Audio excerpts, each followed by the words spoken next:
Bonjour à toutes et à tous, bienvenue dans cette nouvelle émission où nous allons aborder un sujet chaud et même brûlant d'actualité. De quoi s'agit-il? Tout de suite, je vous le laisse découvrir en images.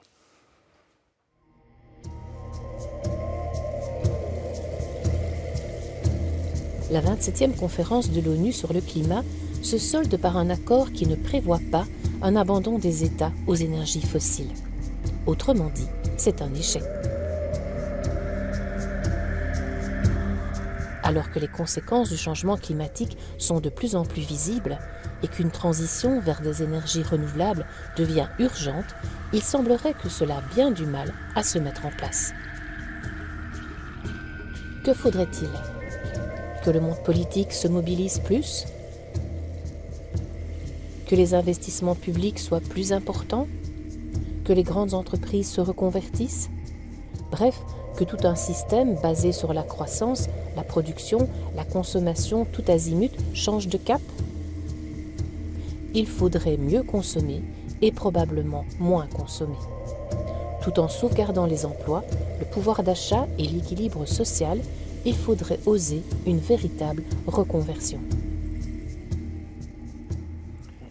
Voilà, comme vous l'aurez compris, nous allons parler aujourd'hui de transition écologique et plus particulièrement de la possibilité ou non de passer à des énergies entièrement renouvelables et aussi la possibilité de changer d'économie, de changer de système pour aller vers un système qui serait écologiquement compatible.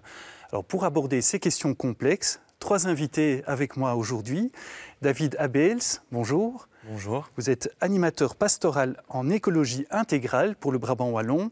Vous nous direz tout à l'heure un petit peu ce que l'Église catholique comprend, enfin comment elle comprend l'économie aujourd'hui, comment elle voit cette transition écologique. Avec nous également Philippe Defeite, économiste, ancien député, ancien secrétaire fédéral d'Écolo et aussi initiateur de l'Institut pour un développement durable. Vous nous direz un petit peu dans quelle mesure une autre économie est possible. Et enfin, avec nous également, Renaud Vivien, chargé de recherche et de plaidoyer auprès de l'association Entraide et Fraternité. On verra avec vous plus particulièrement quel peut être le rôle des politiques dans les crises climatiques, économiques et écologiques, et énergétiques aussi, que nous traversons actuellement. Alors, il y a 2 mois, démarrait la 27e conférence des Nations Unies sur le climat, la fameuse COP27. Alors, comme on l'a dit, elle n'a pas véritablement débouché sur un accord pour l'abandon des énergies fossiles. Alors, Philippe Defeite, pour autant, est-ce que cette COP27 est un échec? C'est un échec certainement, mais quelques commentaires. Le premier, c'est n'embellissons pas les COP précédentes, parce qu'à beaucoup d'égards, même la fameuse COP de Paris, avec l'objectif de 1,5, c'était en partie artificiel. Personne ne croyait à un instant qu'on allait y arriver. Toute personne un peu lucide avait bien compris qu'on n'allait pas y arriver. Alors, ce n'est pas une raison pour ne pas se fixer des objectifs, parce qu'en l'absence d'objectifs, on ne les atteindra certainement pas, mais n'embellissons pas le passé pour autant. Deuxième commentaire, dans ce cas-ci, l'échec de la COP est un symptôme d'un échec collectif, sociétal, mondial, d'affronter la réalité et de mettre en place, d'avoir le courage politique, collectif et individuel de changer le cours des choses. Précisons encore, ce n'est pas qu'il n'y a pas de progrès. Mais évidemment qu'il y a des progrès incroyables et des changements sur le terrain incroyables. Des changements, des initiatives dans l'économie sociale, des changements dans les nouvelles technologies, des changements dans les comportements. Mais le problème majeur qui arrive pour la première fois dans l'histoire de l'humanité, c'est qu'on n'a pas le temps. Ces progrès indéniables sont insuffisants par rapport à l'urgence en termes temporels. Voilà. Renaud Vivien, quelle est votre analyse un petit peu de cette dernière COP? Est-ce que vous rejoignez Philippe Defeite? Je partage largement le constat de M. De monsieur, mais oui, parce que les COP précédentes mettent de côté délibérément une question assez centrale qui est la question du commerce international. Or, le commerce international est responsable des émissions de gaz à effet de serre pour 30%. Donc c'est absolument clé. Si on veut lutter contre le réchauffement climatique, il faut s'attaquer de manière sérieuse à la question du commerce international. Après, il y a quand même une chose positive que je retiens moi, de cette dernière COP, c'est la création du fonds pertes et préjudices, donc, qui est un fonds d'indemnisation pour les victimes du réchauffement climatique dans les pays appauvris du Sud. Donc ça, c'est extrêmement important parce que c'est une revendication qui est portée depuis 30 ans par les pays du Sud et qui aujourd'hui voit le jour. Mais pour autant, c'est pas gagné parce que il se pose maintenant la question de... le principe qui a été acquis. Voilà, le principe. Donc symboliquement, politiquement, c'est très fort. Mais maintenant, il faut voir quel type de financement, le montant du financement et quelle forme prendra ce financement. Et là, j'ai quelques inquiétudes à ce stade-ci, puisque ce qui est dit à l'issue de la COP27, c'est que la Banque mondiale et le Fonds monétaire international joueront un rôle clé, sûrement un rôle clé dans ce fonds. Et là, ce qui m'inquiète, c'est que d'une part, il y a la Banque mondiale dedans, et on sait que la Banque mondiale, depuis l'accord de Paris, donc depuis 2015, a consacré 15 milliards de dollars de soutien aux projets aux énergies fossiles, dans les énergies fossiles. Donc on voit qu'on a une Banque mondiale qui investit massivement dans les énergies fossiles et qui, là, est appelée à la rescousse pour lutter contre le réchauffement climatique. Et une autre inquiétude que j'ai par rapport à cela, c'est que la Banque mondiale, comme le Fonds monétaire international, ils ne font pas des dons. C'est majoritairement des prêts qu'ils accordent aux pays du Sud. Et ces prêts, ça va encore aggraver le poids de l'endettement, alors que ce poids de l'endettement est déjà très très lourd. Depuis 10 ans, en 10 ans, la dette des pays en développement, a plus que doublé. Donc ça m'inquiète parce que cette dette va produire du surendettement, et lorsque les pays du Sud sont surendettés, eh bien, ils passent sous la tutelle du Fonds monétaire international qui leur impose des coupes drastiques dans les budgets sociaux, comme la santé, comme l'éducation. Alors pour terminer ce premier tour de table, David Avels, quel regard portez-vous sur la COP27 ? À la hauteur des défis ou pas vraiment ? Je partage l'analyse de mes deux confrères. Pour ajouter, j'aimerais dire que, en fait, c'est comme si l'humanité poursuivait deux défis. À la fois poursuivre le paradigme actuel de croissance économique, de consommation, et à la fois faire rentrer ce paradigme, ce mode de vie, dans les limites planétaires. Et suite à ça, on a développé, il y a une trentaine d'années, le concept de développement durable, qui est une forme d'oxymore, entre guillemets. C'est-à-dire que continuer le développement, mais de manière durable. Et c'est quelque chose que le pape critique en partie dans son encyclique, que de retrouver une sobriété et de justement aller au-delà de ce paradigme-là. Et je pense que là, c'est vraiment le nœud du problème, c'est qu'on tire sur deux côtés d'une corde qui sont en fait une même corde. Alors, vous avez lancé vraiment la question, voilà, celle de l'économie, du modèle économique actuel. On peut dire qu'il est basé à la fois sur un modèle de croissance, de production, de consommation. Philippe Defay, j'ai envie de poser la question en tant qu'économiste. Est-ce qu'il est possible de sortir de ce modèle-là et en même temps d'assurer, pour reprendre les termes de David, une forme de développement des sociétés humaines ? Alors, pour répondre de manière positive et optimiste à votre question, j'ai envie de parler très brièvement, rassurez-vous, de l'expérience de Cossiter. Cossiter est une coopérative de producteurs d'énergie verte. Donc, pour donner un exemple, l'éolienne qui est à Templou, qui appartient, qui a été voulue par une coopérative qui s'appelle Éolien, avec un jeu de mots, eh bien, fait partie de ceux qui alimentent Cossiter en énergie. Alors, quel est l'intérêt ici ? Les prix de l'énergie, de l'électricité en particulier, ont très fort augmenté. Donc, tous ceux qui vendent de l'électricité au travers de ces sources renouvelables auraient pu suivre le mouvement et augmenter leurs prix comme ceux du marché. Eh bien, ils ont, en réunion, décidé de ne pas suivre cette hausse, en disant « Nous avons un objectif de rentabilité, il faut bien sûr rembourser les éoliennes ou les panneaux photovoltaïques. Nous demandons un prix juste qui permet notre modèle économique, mais sans, entre guillemets, profiter du marché pour faire des profits qui sont, dans ce cas-là, je pense, éthiquement et peut-être même économiquement injustifiés. C'est à tel point vrai que c'est maintenant le prix de Cossiter qui va déterminer le tarif social en Belgique, puisque le tarif social est toujours déterminé sur base du prix le plus bas du marché. Bon, voilà en tout cas un exemple concret qui montre qu'on peut faire autrement.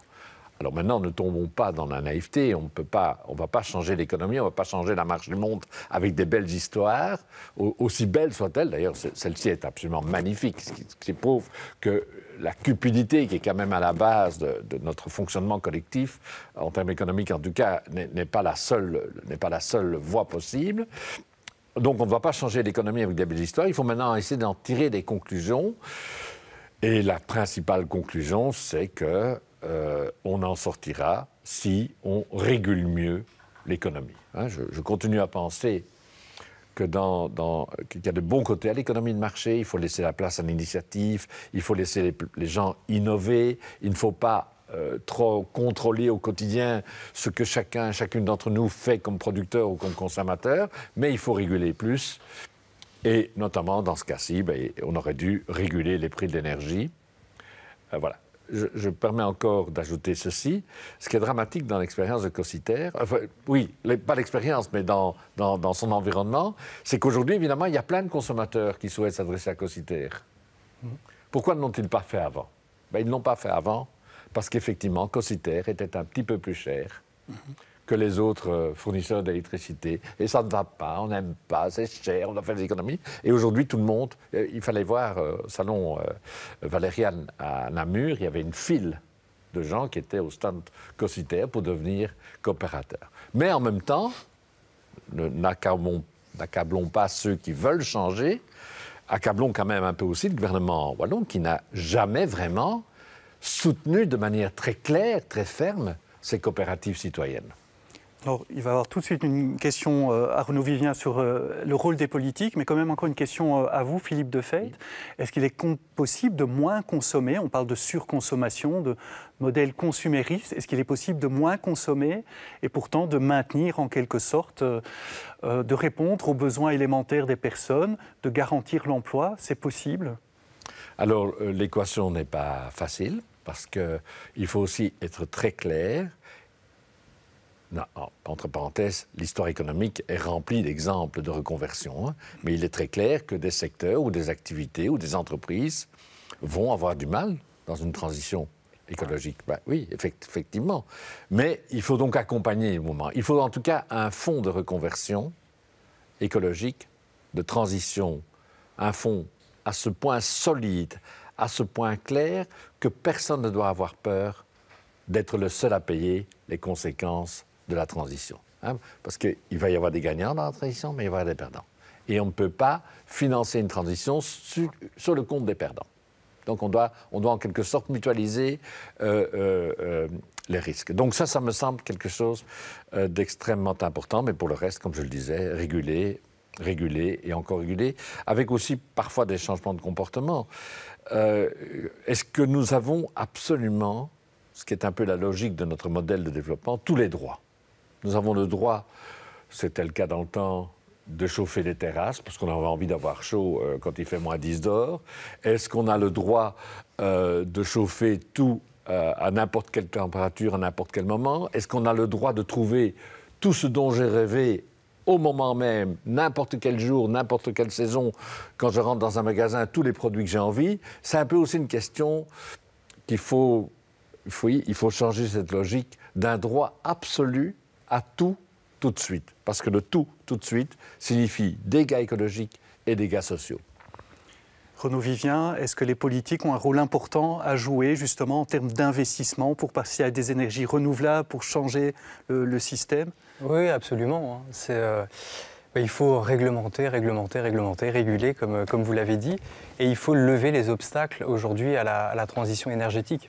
Quels sont-ils? Je vais prendre un exemple qui est très, très parlant et qui a un impact majeur sur le réchauffement climatique. C'est un traité de commerce et d'investissement qui s'appelle Traité sur la charte de l'énergie. Donc c'est le TCE. Et ce TCE, il engage la Belgique et il engage l'ensemble des pays de l'Union européenne, à l'exception de l'Italie, qui en est sortie. Et ce traité, il est problématique puisqu'il est incompatible avec l'accord de Paris sur le climat. Pourquoi ? Parce que c'est un traité qui va protéger les investissements privés dans les énergies fossiles, notamment. Et donc, il va protéger les investissements des fonds d'investissement privés, des multinationales, qui vont pouvoir, sur base de ce traité de commerce, attaquer les États, comme la Belgique pourrait être victime d'une attaque, lorsque ces États prennent des mesures sociales et environnementales dans le secteur de l'énergie, qui pourraient avoir un impact négatif sur les profits de ces investisseurs privés. Donc là, on parlait de droit tout à l'heure, on voit qu'on a un droit qui est supérieur aux autres droits, qui est le droit de faire du profit, le droit des investisseurs privés qui prime sur le droit de l'environnement et sur les droits sociaux. Donc ce qu'il faudrait faire aujourd'hui par rapport à ce traité qui, je le répète, est incompatible avec la lutte contre le réchauffement climatique et la lutte contre la précarité énergétique, c'est sortir de ce traité. Et donc là, heureusement, donc ça c'est une autre bonne nouvelle qu'il faut quand même saluer, c'est qu'il y a 7 pays au sein de l'Union européenne qui ont fait ce choix tout récemment de sortir de ce traité parce qu'ils ont fait le constat qu'ils ne peuvent pas, sous l'emprise de ce traité, prendre des mesures de transition.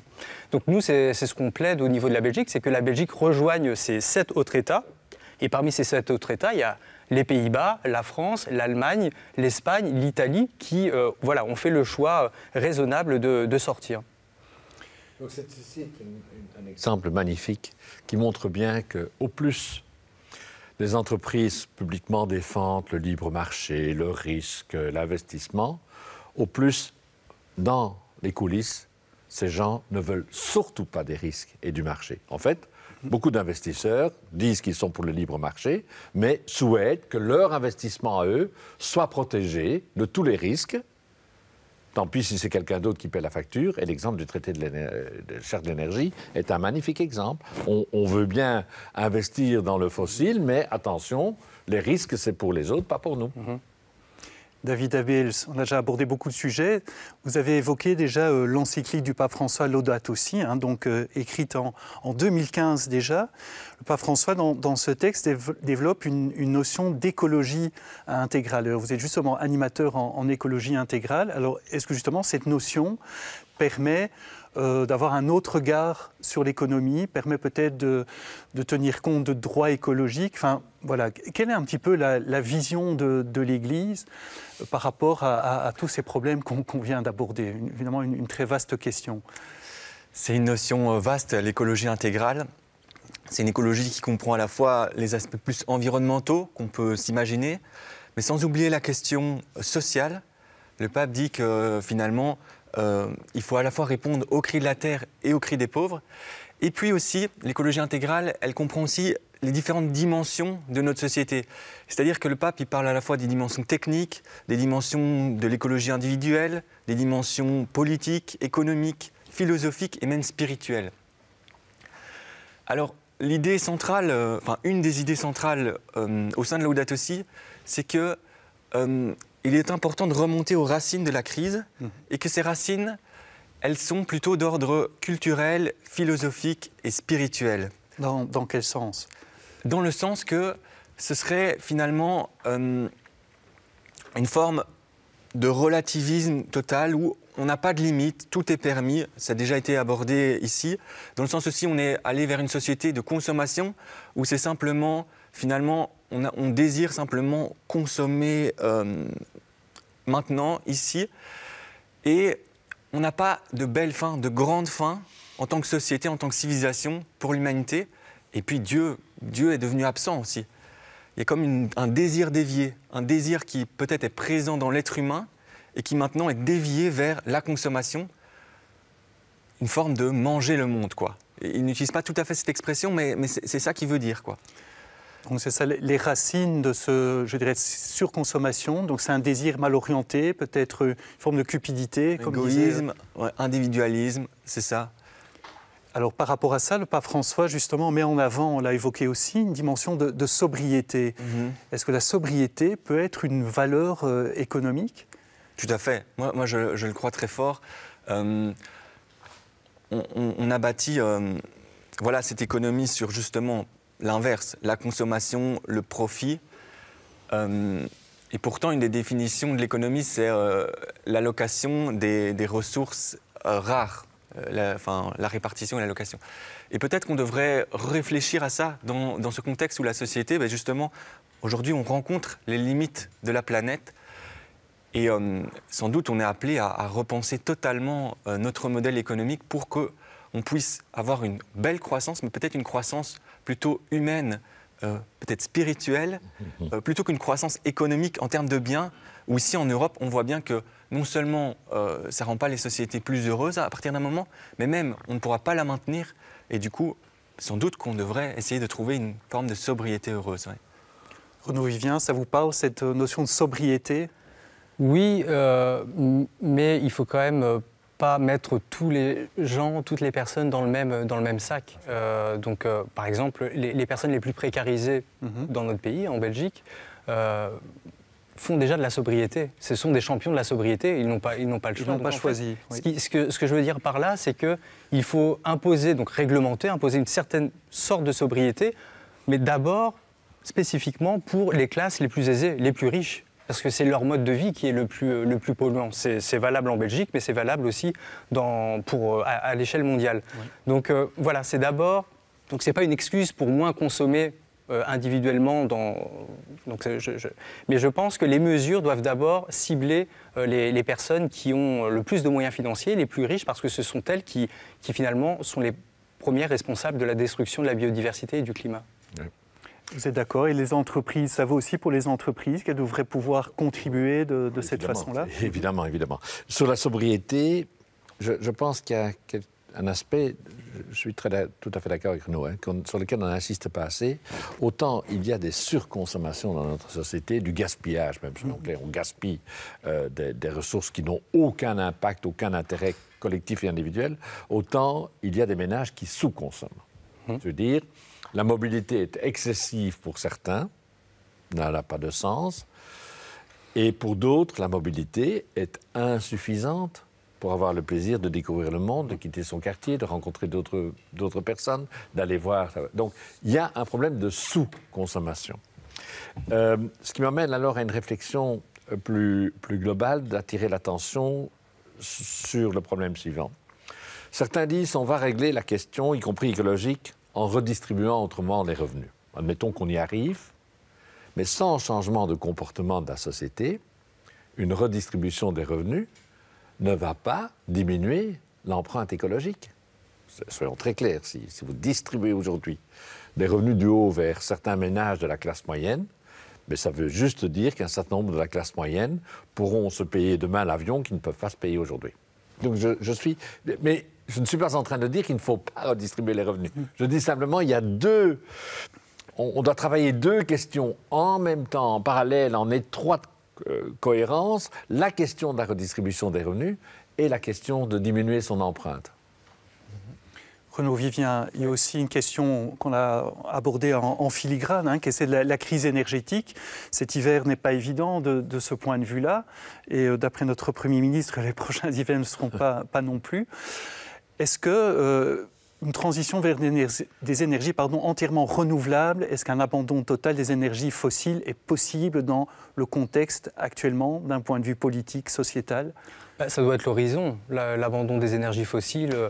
C'est des grandes agences comme l'Agence internationale de l'énergie qui le disent. Il faut abandonner, il faut laisser sous terre les énergies fossiles. Donc on doit arriver vers ce type de société, d'économie, et ça suppose aussi j'en reviens encore à cette chose qui est essentielle, parce que si on n'a pas ça en tête, on ne peut pas s'attaquer de manière sérieuse au problème. C'est réglementer, il faut vraiment réglementer l'économie. Et aujourd'hui, moi je suis quand même stupéfait de voir, donc c'est sorti il y a quelques jours, un règlement européen qui vise à interdire l'importation de produits issus de la déforestation. Donc on sait que la déforestation, ça réchauffe la planète, c'est un facteur de réchauffement climatique assez important. Et on voit que dans ce règlement européen, le secteur financier, il est totalement exclu.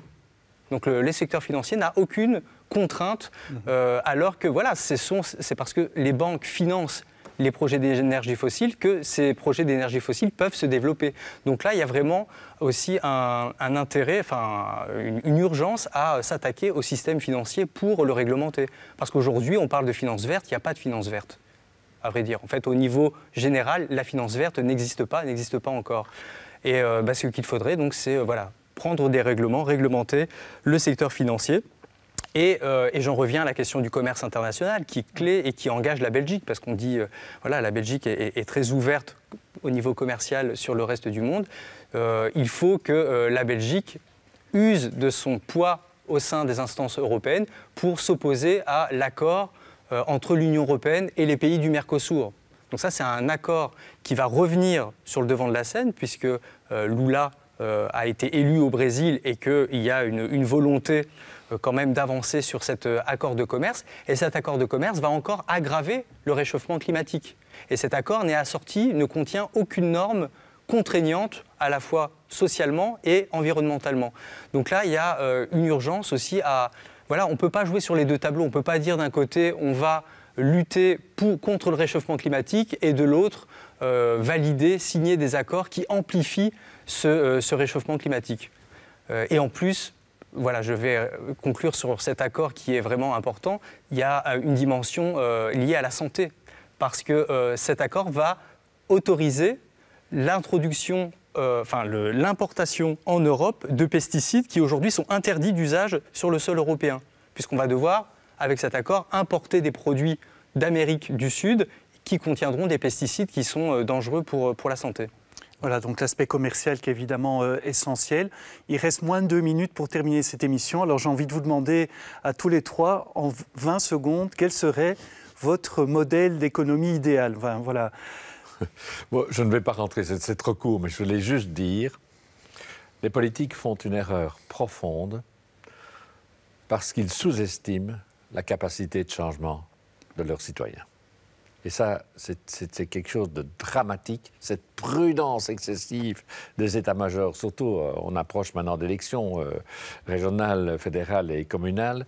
Cette timidité, le fait d'être timoré comme ça, c'est vraiment dramatique et doit nous interpeller sur la capacité qu'ont encore les politiques d'initier et d'accompagner le changement. Alors, un dernier mot, David Abels, qu'est-ce qui est le plus urgent maintenant pour chacun d'entre nous? Je crois que c'est vraiment urgent de changer de paradigme, de sortir de cette idée de toujours plus, du profit, de croissance, et de redécouvrir peut-être la beauté d'un travail qui est peut-être plus artisanal, de relocaliser ce qui doit être relocalisé.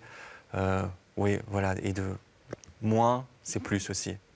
Voilà, eh bien, ce sera le mot de la fin.